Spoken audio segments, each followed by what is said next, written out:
The morning sun cast long shadows across the shooting range as Maya Rodriguez clutched her worn backpack straps, watching her classmates fumble with their rifles. The outdoor education program had brought 32 high school seniors to the military training facility, but most treated it like a field trip rather than serious instruction. Laughter echoed across the concrete barriers as another student's shot went wide, missing the target completely. Maya stood at the back of the group, her dark hair pulled into a practical ponytail, observing everything with quiet intensity. She had always been the girl who preferred listening to talking, watching to participating. Her classmates knew her as the shy kid who sat in the corner of the cafeteria, the one who never raised her hand in class despite knowing all the answers. What they didn't know was that Maya had been living with her grandfather since she was 8. After her parents died in a car accident, her grandfather, Eduardo, was a retired Marine Corps sniper who had served 3 tours in Vietnam. Every weekend for the past 9 years, he had taken Maya to an abandoned quarry outside their small Texas town. There, surrounded by limestone walls and scattered cacti, he had taught her everything he knew about firearms, patience, and precision. Not because he wanted to create a soldier, but because he wanted to give his grieving granddaughter something to focus on, something that required complete mental discipline. Shooting isn't about the gun, Eduardo always told her, his weathered hands guiding her stance. It's about controlling your breathing, understanding wind patterns, and most importantly, finding that moment of perfect stillness inside yourself. Maya had learned to find that stillness, that quiet place where her racing thoughts about homework, college applications, and missing her parents would fade away, leaving only the target and the gentle squeeze of the trigger. Now, standing among her chattering classmates, Maya felt that familiar calm settling over her. The range officer, Sergeant First Class Johnson, was growing increasingly frustrated as student after student failed to hit even the outer rings of their targets at just 50 meters. His voice carried across the range as he called out corrections that seemed to fall on deaf ears. Maya watched him check his watch, his jaw tightening with each missed shot. "Martinez, you're pulling left," Johnson shouted to a boy who was gripping his rifle like he was strangling it. "Thompson, stop closing both eyes when you shoot." The students giggled nervously, more interested in impressing each other than learning proper technique. Maya noticed how they held their weapons carelessly, how they rushed their shots, how they treated the powerful rifles like toys in a video game. When her turn finally came, Maya approached the firing line with the same quiet confidence she brought to everything else. She picked up the standard-issue M4 carbine, feeling its familiar weight in her hands. The weapon was different from her grandfather's old hunting rifles, but the principles remained the same. She checked the safety, examined the sight alignment, and settled into a comfortable prone position. "Take your time, Rodriguez," Sergeant Johnson said, his voice gentler than it had been with the others. He had noticed her careful handling of the weapon, the way she naturally fell into proper shooting stance without instruction. Maya nodded, pressing her cheek against the stock and aligning the iron sights with the target downrange. The world around her faded away. The excited chatter of her classmates, the distant hum of traffic, even the hot Texas sun beating down on her back all disappeared. In that moment, there was only Maya, the rifle, and the black silhouette target 50 meters away. She controlled her breathing just as Eduardo had taught her, taking a deep breath, letting half of it out, and finding that natural pause between heartbeats. The shot surprised her classmates with its sudden crack. Cutting through their conversations like a knife, Maya remained still for a moment, feeling the familiar recoil and watching through the scope as her bullet found its mark. When she finally looked up, she saw Sergeant Johnson staring down range through his binoculars, his expression shifting from routine supervision to genuine surprise. "Well, I'll be damned," he muttered, lowering the binoculars and looking at Maya with new interest. "Dead center, Rodriguez. Where did you learn to shoot like that?" Maya felt the eyes of her classmates on her, their conversations dying away as they realized the quiet girl had just accomplished something none of them had come close to achieving. She simply shrugged, the same modest gesture she used whenever teachers praised her academic work. "My grandfather taught me," she said softly, her voice barely carrying over the range noise. Sergeant Johnson nodded slowly, studying her with the kind of recognition that passed between people who understood firearms weren't just tools, but instruments that required respect, discipline, and countless hours of practice to master properly. Word spread quickly through Lincoln High School about Maya's shooting performance. By Monday morning, she found herself the center of unwanted attention, something that made her deeply uncomfortable. Students who had never spoken to her before were approaching her locker, asking questions about guns and military training. Some seemed genuinely curious, others appeared to be making jokes she didn't understand. Maya deflected their attention with the same quiet politeness she used to navigate most social situations. The real change came during her next visit to her grandfather's house that weekend. Eduardo listened carefully as Maya described the shooting range experience, his weathered face thoughtful as he cleaned his old Springfield rifle. They sat on the back porch of his small ranch house, surrounded by the tools and memories of his military service. The walls were lined with commendations, photographs of his unit, and the carefully maintained weapons he had collected over decades of service. "You know, Mija," Eduardo said, using the Spanish endearment he had called her since childhood. "There's more to what you did than just hitting a target." He paused in his cleaning, looking out at the rugged landscape that stretched toward the distant mountains. "In the Marines, we had a saying, 'Every shot counts, every shot tells a story.' Your story is just beginning." Maya curled up in the old wicker chair next to him, the same spot where she had spent countless afternoons listening to his tales of military life, learning about honor, duty, and the weight of responsibility that came with skill. Eduardo had never glorified war, but he had taught her to respect the discipline and mental fortitude required of those who served. Now he seemed to be seeing something in her that she didn't yet recognize in herself. "What do you mean?" Maya asked, though part of her already suspected what he might say. Eduardo set down his rifle and reached for a manila folder he kept in an old ammunition box. Inside were newspaper clippings, military recruiting brochures, and information about shooting competitions that he had been collecting for months. "There are opportunities out there for someone with your natural ability," Eduardo explained, spreading the materials across the small porch table. "College scholarships, competitive shooting teams, maybe even military service if that's something you'd consider. But first you need to understand what you're really capable of." The conversation continued long into the evening, with Eduardo sharing stories about the elite marksmen he had known during his service. He talked about the mental discipline required, the hundreds of hours of practice, and the responsibility that came with exceptional skill. Maya listened intently, feeling something stirring inside her that she had never experienced before. For the first time in her life, she was discovering something she might actually be gifted at, something that could shape her future in ways she had never imagined. The following week, Sergeant Johnson appeared at Maya's school during lunch period. He had spoken with the principal about organizing an advanced marksmanship program for interested students, but really he was there to talk with Maya specifically. They met in an empty classroom where Johnson explained his background as a competitive shooter before joining the military, and his current role training young recruits at the base. "I've been thinking about what happened at the range," Johnson said, his military bearing softer in the civilian setting. "In 15 years of running these programs, I've seen maybe 3 students show the kind of natural ability you demonstrated. But natural ability is just the starting point. The question is whether you're interested in developing it further." Maya found herself genuinely interested for the first time in any extracurricular activity.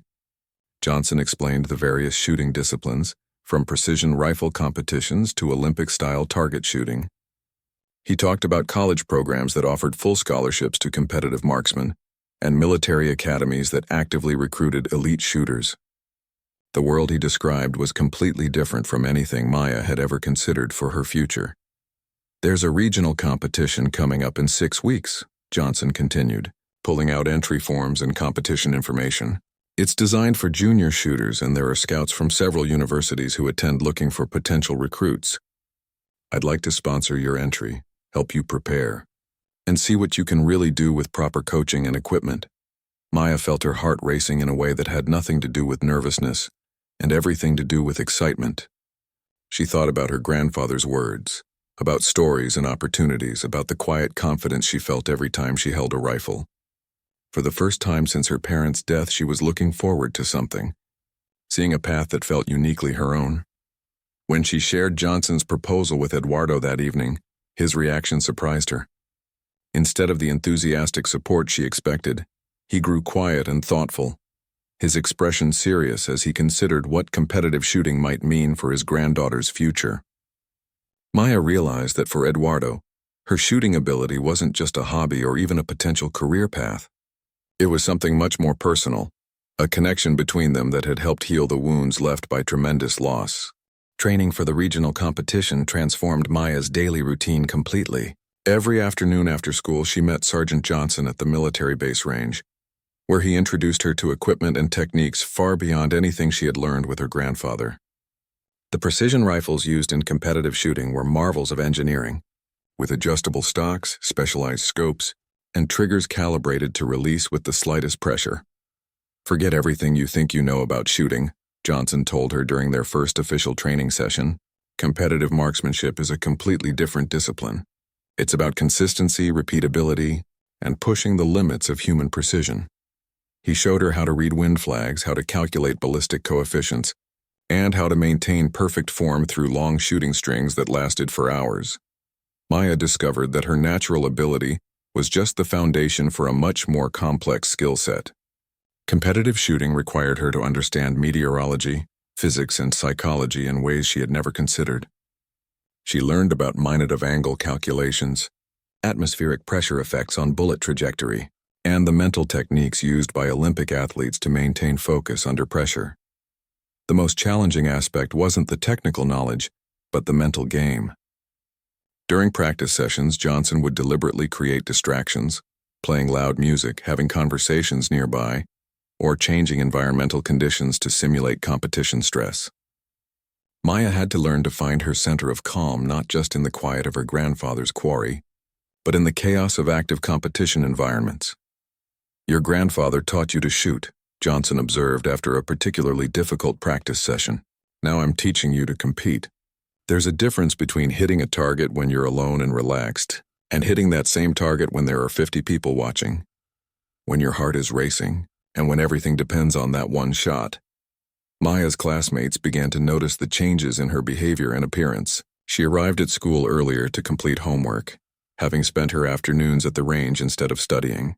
Her hands bore the calluses and small cuts that came from hours of handling equipment, and she carried herself with a new confidence that people found both impressive and slightly intimidating.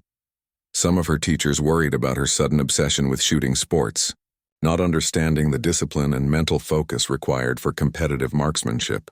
Her English teacher, Mrs. Patterson, pulled her aside after class to express concern about Maya's choice of extracurricular activities, suggesting she might consider joining the debate team or academic decathlon instead.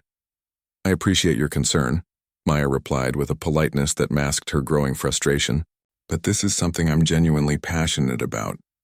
It requires just as much mental discipline as any academic competition."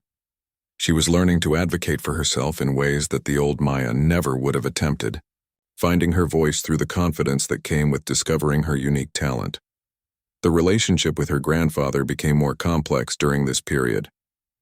Eduardo was proud of Maya's progress, but he also worried about the competitive aspect of shooting sports. For him, marksmanship had always been about survival, protection, and the solemn responsibility that came with life and death situations. Seeing it transformed into a sport, with trophies and scholarships and college recruiters, felt somehow different from what he had intended to teach her.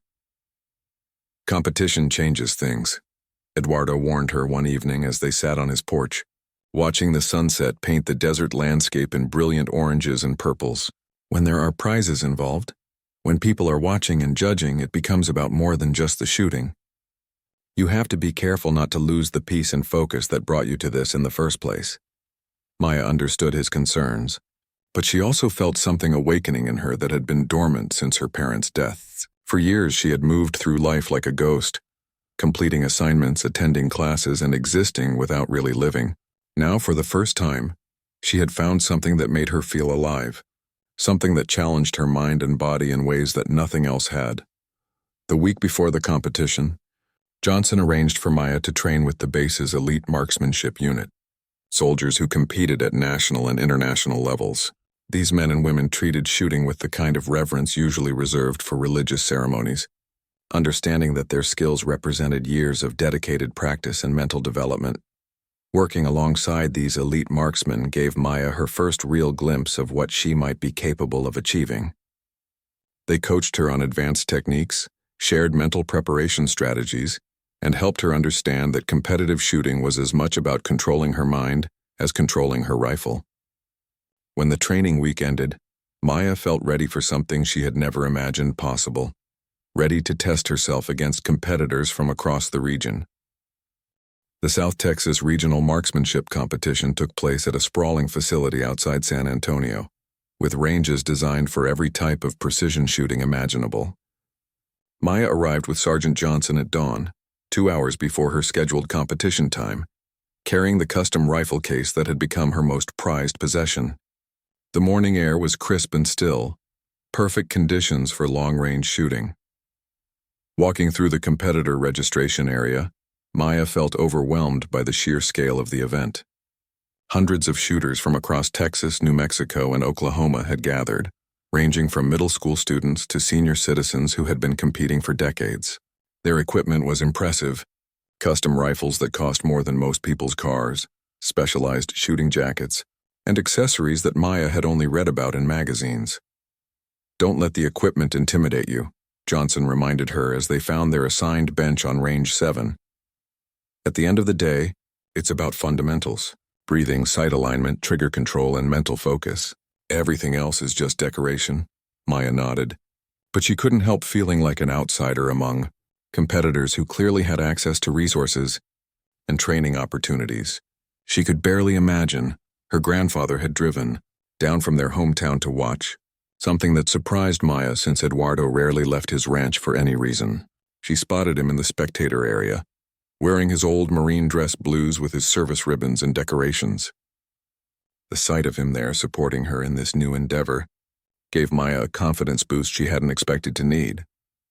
The junior division competition consisted of 3 stages, each designed to test different aspects of marksmanship skill. The first stage was precision shooting at 100 meters, followed by rapid-fire accuracy at 200 meters, and finally, the long-range challenge at 400 meters. Maya had practiced all 3 distances extensively, but competition conditions were unlike anything she had experienced during training. During the first stage, Maya felt her nerves getting the better of her. The presence of other competitors, the formal atmosphere, and the knowledge that college scouts were watching from the sidelines created a pressure she had never experienced. Her first few shots were good but not exceptional, placing her in the middle of the pack rather than at the top, where Johnson had predicted she would finish. "You're thinking too much," Johnson observed during the break between stages. "Remember what your grandfather taught you about finding that quiet place inside yourself. The fundamentals haven't changed just because there are people watching." Maya took several deep breaths, closed her eyes, and tried to reconnect with the calm focus that had served her so well during training. The second stage went better, with Maya's rapid-fire accuracy improving significantly as she found her rhythm and began to trust her training. She could feel her confidence returning as each shot found its intended mark, her groups tightening as she settled into the mental state that Johnson had worked so hard to develop during their training sessions. But it was during the final stage, the long-range challenge at 400 meters, that Maya truly began to understand what she was capable of achieving. As she settled into position behind her rifle, the familiar calm descended over her like a comfortable blanket. The other competitors, the spectators, even her own nervousness seemed to fade away, leaving only the distant target and the perfect stillness that Eduardo had taught her to find within herself. The first shot at 400 meters surprised everyone, including Maya. The bullet struck dead center in the 10 ring, a shot that would have been impressive for an experienced competitor, let alone a high school student competing in her first regional event. The range officer called out the score, and Maya heard murmurs of appreciation from nearby competitors who recognized exceptional shooting when they saw it. The second shot was even better, if such a thing was possible. Maya had found that zone of perfect concentration where her breathing, heartbeat, and trigger squeeze all synchronized into a single, fluid motion. She could feel the wind patterns on her skin, could sense the subtle changes in atmospheric conditions that affected bullet trajectory over long distances. By the time she fired her final shot of the competition, a small crowd had gathered behind her position. The range had grown unusually quiet as word spread about the unknown high school girl who was shooting scores that veteran competitors would be proud of.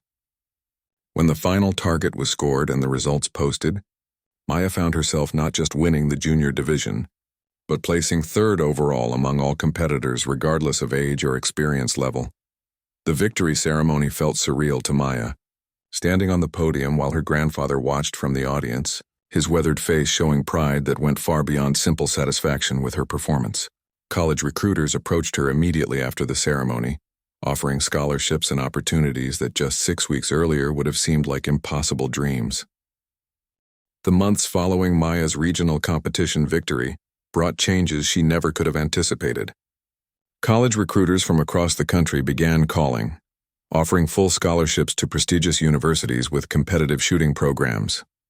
The University of Texas, Texas A&M, and even military academies like West Point expressed serious interest in her abilities. For a girl who had spent years invisible in her high school hallways, the sudden attention was both thrilling and overwhelming. Maya's success also attracted media attention that made her deeply uncomfortable. Local newspapers wanted to write feature stories about the shooting prodigy, and regional sports networks requested interviews about her rapid rise in competitive marksmanship.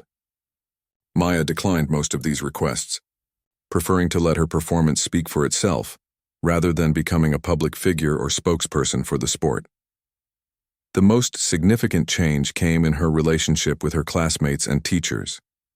Students who had previously ignored her now approached with a mixture of curiosity and respect, though Maya sensed that some of their interest was motivated more by her sudden fame than genuine friendship.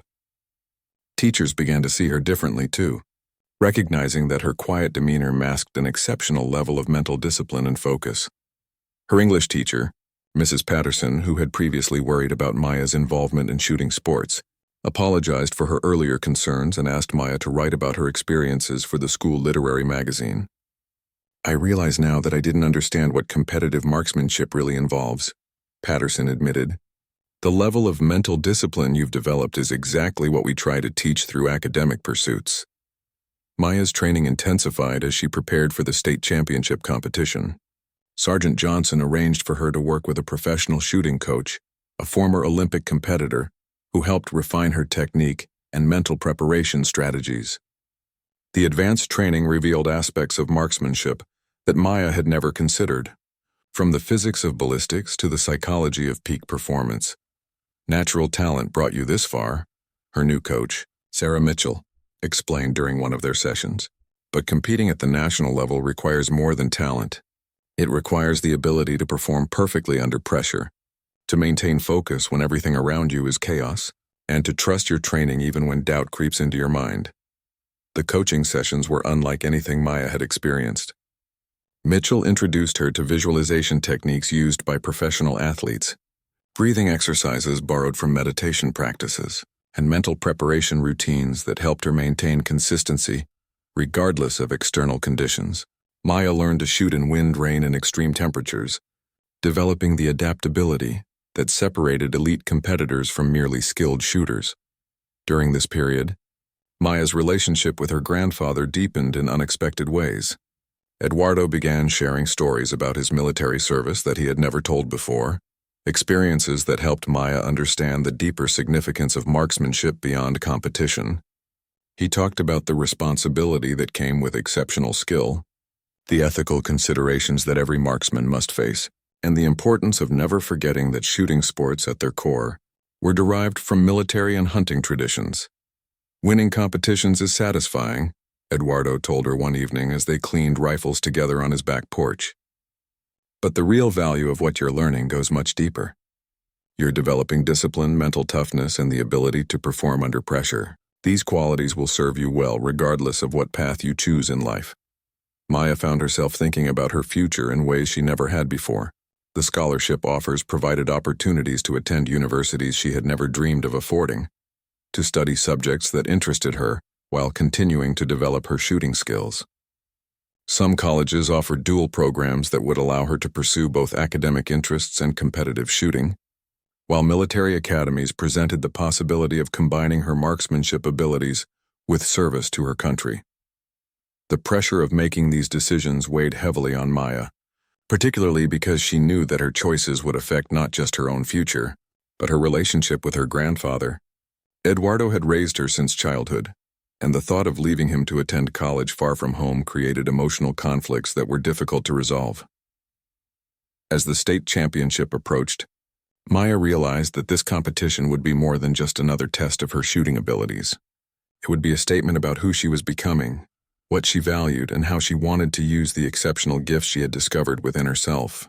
The quiet girl who had once hidden in the shadows was beginning to understand that her marksmanship skills were opening doors to a future she had never imagined possible. The week before the state competition, Maya visited the quarry where her grandfather had first taught her to shoot. Standing in the same spot where she had fired her first accurate shot years earlier, she reflected on the journey that had brought her to this point.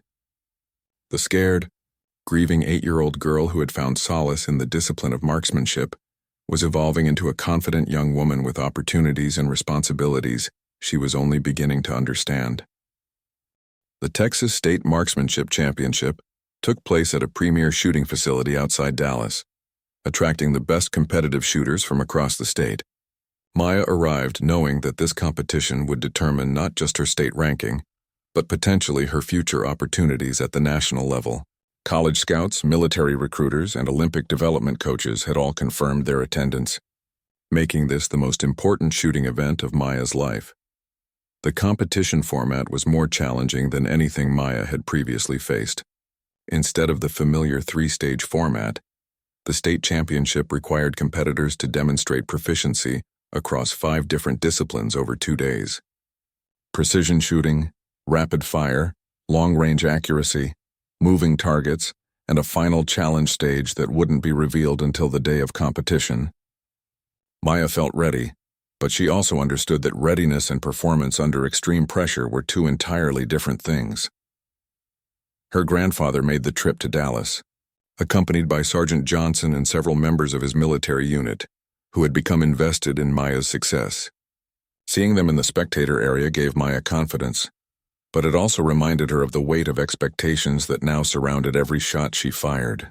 She was no longer just representing herself, but everyone who had supported and believed in her development as a marksman. The first day of competition went better than Maya had dared to hope. Her precision shooting scores were exceptional, placing her in first position after the opening stage.